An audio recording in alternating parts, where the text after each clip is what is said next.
أنا تركت حارتي عشانك، وتركت شغل عائلتي عشان أنشغل فيك.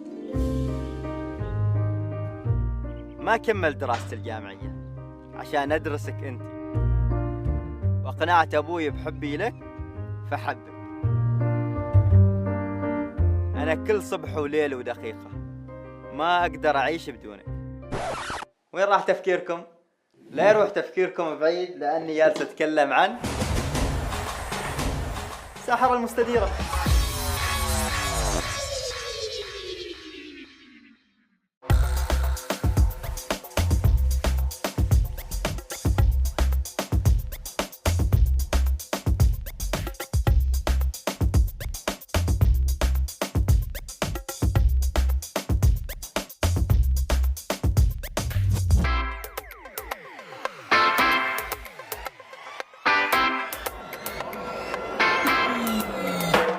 طفولتي كانت مرتبطة بكرة القدم ارتباط كبير، وكان طموحي إني أكون لاعب كرة قدم.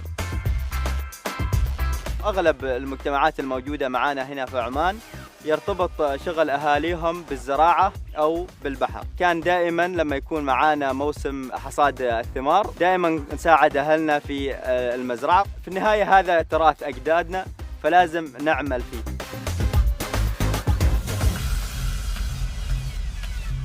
أقنعني محمد، لأن محمد عنده موهبة وشفت فيه صورة لاعب، وهو عنده إصرار كبير، عنده إصرار كبير بلعبة كرة القدم. بالنسبة لجدتي بصراحة يعني أنا صراحة كنت سبيشال، لأن في صالة البيت ما حد يقدر يلعب بالكورة غير محمد.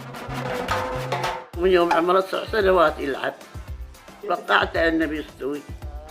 أنا أزعل بقول لهم خلوه بيلعب عقب يصير بتفرحوا له، يمكن يشتهر يستوي لاعب ولا شيء، وأنا أزعهم أضربهم عنه. أنا في البداية كنت لاعب كرة قدم، كنت لاعب في نادي صحار. 2012 توجهت للبطولة العالمية اللي هي في الفريستايل في إيطاليا. هناك تغير الموضوع كليا، تغيرت كل الموازين، شفت اللعبة بشكل أكبر، فوقتها قررت أني أكون لاعب فريستايل.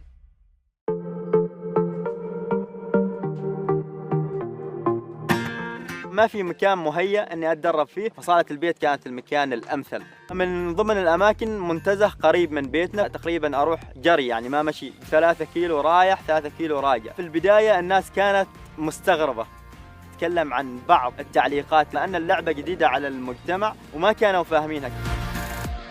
يعني يقولوا لو فيك خير روح العب بالملعب، ليش جايين هنا؟ فاضطريت اني لما اروح حتى احط سماعة في اذني واتمرن. لكن مع مرور الوقت الوضع بدأ يختلف، بدأ مفهوم الفريستايل ان الناس تعرف عنه بشكل اكثر، وعرفوا ان هذه رياضة لها محبينها، لها بطولاتها.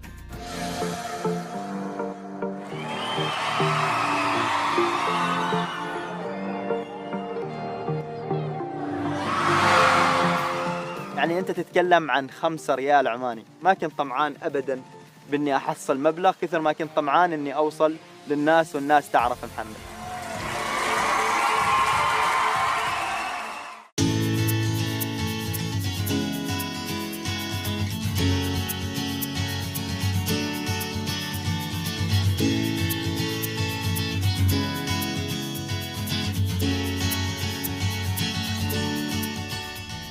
إن شاء الله الأرقام راح تزيد بدعمكم، خليكم داعمينا، وإن شاء الله إن شاء الله درع 10 مليون في الطريق.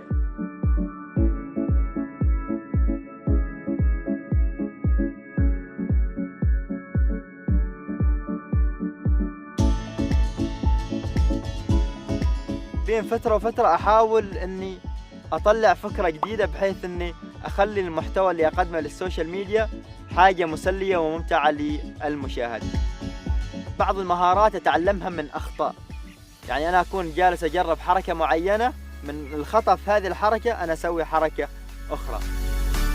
وبصراحة أنا أكون فخور جدا لو قدمت حتى لو حاجة بسيطة لبلدي. فدائما أحاول في أي فيديو أسويه أقدر أدخل فيه الزي العماني التقليدي بدون لا أسئلة، أدخله على طول، لأن أكيد راح يسألوا عن هذا الزي، هذا الولد من أي دولة.